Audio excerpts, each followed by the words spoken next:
నమస్తే శ్రీ గురుభ్యో నమః. ఆపదామపహర్తారాం దాతారాం సర్వసంపదాం లోకాభిరామం శ్రీరామం భూయో భూయో నమామి. శ్రీమాత శ్రీ మహారాజ్ఞి శ్రీమత్ సింహాసనేశ్వరి చిదగ్నికుండ సంభూత దేవకార్య సముచిత ఉజ్జిత్వాను సహస్రాభ చతుర్బాహు సమన్విత రాగస్వరూపాషాఢ్య తల్లి శ్రీమాత శ్రీమాత్రే నమః.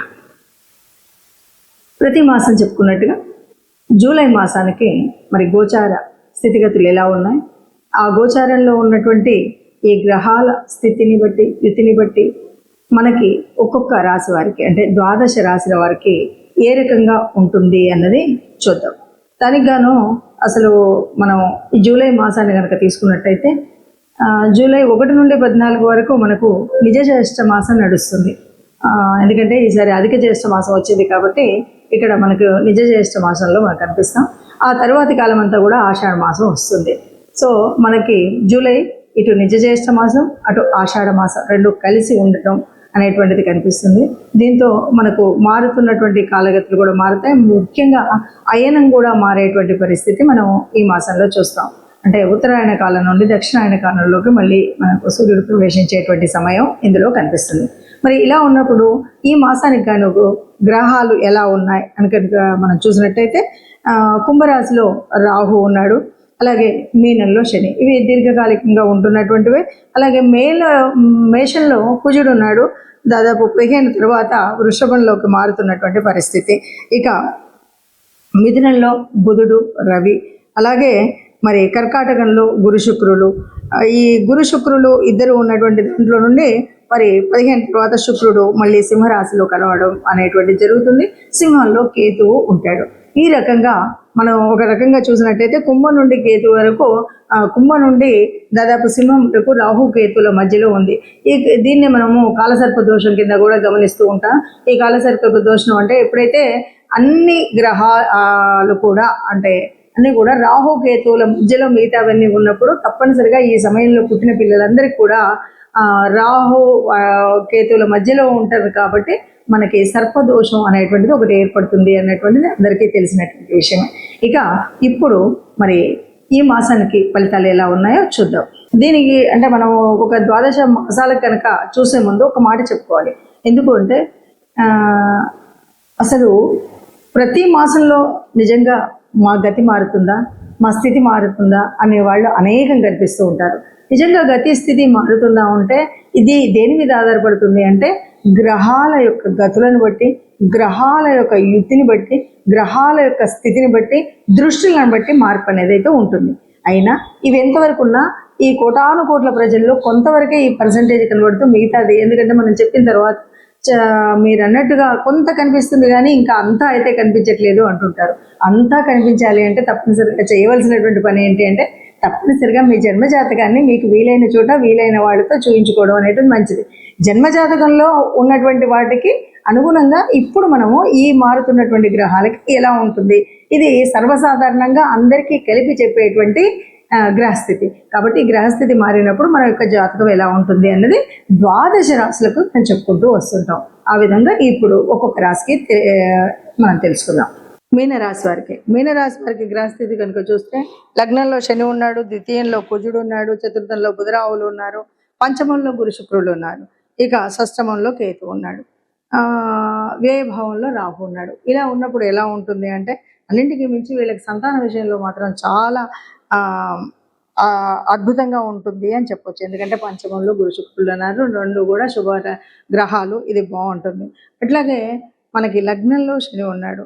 ఇది కొద్దిగా మనం చూస్తూ ఉన్నట్టయితే ఏం చేయొచ్చు, ఎలా చేయొచ్చు అంటే కుజుడు ముఖ్యంగా తృతీయ రాశి సంచారం చేస్తున్నాడు కాబట్టి ఎలా ఉంటుందంటే ఉద్యోగంలో దాదాపు సాధారణమైనటువంటి అంటే హై కాకుండా సాధారణ స్థితి ఉంటుంది. కుటుంబంలో మాత్రం మంచి సహాయ సహకారాలు ఉంటాయి. మానసికంగా ఉత్సాహం ఉంటుంది. అట్లాగే ఆ మానసికంగా ఉత్సాహం ఉండడం వల్ల చాలా వరకు కొన్ని చేర్పులు మార్పులు చేసుకోగలుగుతాం, ఆనందంగా ఉండగలుగుతాం. అలాగే వ్యాపారంలో మంచి రొటేషన్ అయితే ఏర్పడుతుంది. పెడుతూ ఉంటాం, వస్తూ ఉంటుంది అంటారు కదా, అలాగా పెట్టుబడులు పెట్టడం, లాభాలు రావడం అనేటువంటిది ఉంటుంది. మధ్య మధ్యమ లాభాలు, అలా అంటే హైఫై ఎక్కడికో వెళ్ళిపోతామని కాదు, కానీ దాదాపుగా మధ్యమ లాభాలు ఉంటాయి. విద్యార్థులకు నిరుద్యోగులకు మంచి అంటే ఉద్యోగం వచ్చేటువంటి ఆశాజనకంగా ఉండేటువంటిదే కనిపిస్తుంది. అలాగే అనారోగ్య భావనలు మాత్రం ఎదుర్కోవాల్సినటువంటి పరిస్థితి అయితే కనిపిస్తుంది. కాబట్టి ఆరోగ్యాన్ని మనం సరిగ్గా ఉంచుకోవాలంటే కొన్ని ఆహార నియమాలు కానీ, నిద్ర వ్యవస్థలో కానీ కాస్త లేదు యోగా, వాకింగ్ లాంటివి కానీ ఇవి చేసుకున్నట్టయితే ఆరోగ్య విషయంలో బాగుంటుంది. అందువల్ల మనకు పెద్దగా ఇబ్బందులు ఏమీ లేవు. కొంచెం గ్రహాల అననుకూలతను సమన్వయం చేసుకోవడం, పట్టుదల, నిష్ట, అనుకున్న పని చేయడం కోసం సంకల్ప బలం ఉన్నట్టయితే చక్కగా ఉంటుంది అని చెప్పచ్చు. ఇప్పటి వరకు మీరు ఈ గ్రహస్థితిని చూశారు కాబట్టి, ఈ గ్రహస్థితి మరి ఇలా ఉన్నప్పుడు ఎవరం కూడా కష్టాలను ఆశించం, ఎవరు కూడా కష్టాలు ఇష్టపడం. అయినా గ్రహస్థితి ఇలా ఉంది. ఎప్పటి నుండో అనుభవిస్తున్న కష్టాలు ఉన్నాయి, నష్టాలు ఉన్నాయి. అందరికీ ఆశాజనకంగా ఉండే విధంగా ఉండాలన్నదే ఉంది. కాబట్టి మనకు తప్పనిసరిగా కావాల్సినటువంటిది దైవానుకూలం, అలాగే గ్రహాల యొక్క అనుకూలత కావాలి. మనం ఏది ఏమన్నా గ్రహాల సంచారాన్ని బట్టి ఉంటుంది, కానీ మనకు అనుకూలించే విధంగా ఉండాలి అంటే మనం పుట్టినరోజు తెచ్చుకున్న ప్రారంభాన్ని బట్టే ఉంటుంది. పుట్టినప్పుడు మనం తెచ్చుకున్నటువంటి ప్రారంభం వల్ల కొన్ని యోగించేవి, కొన్ని యోగించేవి ఉంటాయి. అయినప్పటికీ ఇలాగ మనం ఏదైతే గోచారం చూస్తూ ఉన్నామో, గోచారంలో జరిగేటువంటి మార్పుల వల్ల కొంత ఉపశమనం పొందడానికి మాత్రం లాభం ఉంటుంది. ముఖ్యంగా చెప్పేది ఏంటంటే, ఈ మాసంలో అవునన్నా కాదన్నా మరి గురువు యొక్క మార్పు అన్నది మనం చూసినటువంటిది. ఈ గురువు మార్పు వల్ల ఈ గురువు అనుకూలంగా ఉన్నవాళ్ళు, అనుకూలంగా లేని వాళ్ళు అన్నది కాకుండా ఒకటి మనం చేయాల్సింది ఏంటంటే, గురు గ్రహానికి మనం అంటే ఏదైనా ఒక గురు మంత్రాన్ని తీసుకొని ఈ మాసం అంతా కూడా తప్పనిసరిగా చేసుకోవాల్సినటువంటిది ఏంటంటే, గురు మంత్రాన్ని తీసుకొని అంటే ఏ గురువుకు మీకు సంబంధించినటువంటి దక్షిణామూర్తి అవ్వచ్చు, దత్తాత్రేయుల వారు అవ్వచ్చు, లేదా మీకు సంబంధించిన స్వయం గురువులు అవ్వచ్చు, లేదు ఇలా ఏ గురువుకు సంబంధించిన స్తోత్రం ఉన్నా ఆ స్తోత్రాన్ని మనం పాటించడం, లేదు నవగ్రహాల్లో ఉన్నటువంటి బృహస్పతికి సంబంధించినటువంటి శ్లోకం, ఇది నిత్య పారాయణంగా పెట్టుకున్నట్టయితే మనకు ఈ గోచారం వల్ల ఏదైనా చెడు జరిగేది ఉంటే మీకు గురువు ఆ చెడును జరగకుండా సర్వవేళలా కాపాడుతూ ఉంటాడు. ఇక రెండవది, లేదు గురువు అనుకూలంగా ఉన్నాడంటే జరిగే మార్పుల్లో, మంచి మార్పుల్లో ఇంకా మంచి జరుగుతుంది తప్ప మీకు ఎట్లాంటి నష్టం ఉండదు. కాబట్టి ఈ గురువుకు సంబంధించినటువంటి ఈ విషయాలు చేయడమే కాకుండా ఇంకా గురువు యొక్క అనుగ్రహం పొందాలి అంటే తప్పనిసరిగా మరొక మార్పు చేసుకోవాల్సింది, ఎవరైనా వృద్ధులు ఉన్నటువంటి వాళ్ళు, అంటే తండ్రి సమానులైనటువంటి వయసు ఉన్నటువంటి వాళ్ళు, అంటే వృద్ధులకు సహాయం చేయడం, సహకరించడం అనేటువంటి విషయాలు ఉంటాయి కదా, ఇవి కూడా చాలా వరకు గురు గ్రహం యొక్క సంతృప్తిని, గురు గ్రహం యొక్క అనుగ్రహాన్ని పొందడానికి వీలైనటువంటి అంశాలు. కాబట్టి ఆ రకంగా చేసుకుంటూ వెళుతూ ఇక మనం ఒక్కొక్క గ్రహంలో ఉన్నటువంటి మార్పులు చేర్పులు ఉన్నాయి కాబట్టి వాటిని అనుసరించుతూనే వెళ్ళాలి. ఏదేమన్నా సరే రాహుకేతువుల మధ్యలో నలిగిపోతున్నటువంటి గ్రహాలన్నీ ఉన్నాయి. ఈ సమయంలో ఏది ఏమన్నా సరే వీలైనంత వరకు సుబ్రహ్మణ్య స్వామి దర్శనం కానీ, సుబ్రహ్మణ్య స్వామికి సంబంధించినటువంటి వరకు ఏదైనా స్తోత్రం, స్తుతి ఇలాంటివైనా చేసుకున్నట్టయితే చాలా వరకు మనం అనుకున్నటువంటి కష్టాలు ఏవీ లేకుండా నిబ్బరంగా ముందుకు వెళ్ళేటువంటి పరిస్థితి కనిపిస్తుంది. ఆ పరమాత్ముడు తప్పకుండా అందరినీ కాపాడుతాడు. అందులో మనం నిత్యం ఇలాంటి చక్కటి పారాయణం కానీ లేదా ఆ సంబంధిత శ్లోకాలను కానీ చదువుకున్నట్టయితే ఒక సత్సంగత్యం వల్ల, ఆ దేవాలయం యొక్క పాజిటివ్ వైబ్స్ వల్ల తప్పకుండా మనకు మంచి జరుగుతుంది. మనము ఎప్పుడు ఏ మాసానికి ఆ మాసం చూసినప్పుడు కొన్నిసార్లు ఏమవుతుందంటే, ఆ మాసంలో మనకు అనుకూలించే విధంగా, అంటే గ్రహాల అనుకూలం ఎలా ఉన్నా కానీ మనకు ఆ మాసంలో వచ్చే కొన్ని పండగలు ఉంటాయి.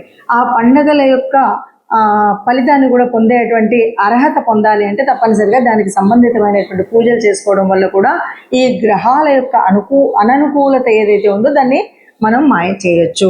ఆ రకంగా కనుక మనం చూసినట్టయితే మనకి 16వ తారీఖు, జూలై 16వ తారీఖు మనకు జగన్నాథ రథయాత్ర ప్రారంభం అవుతుంది.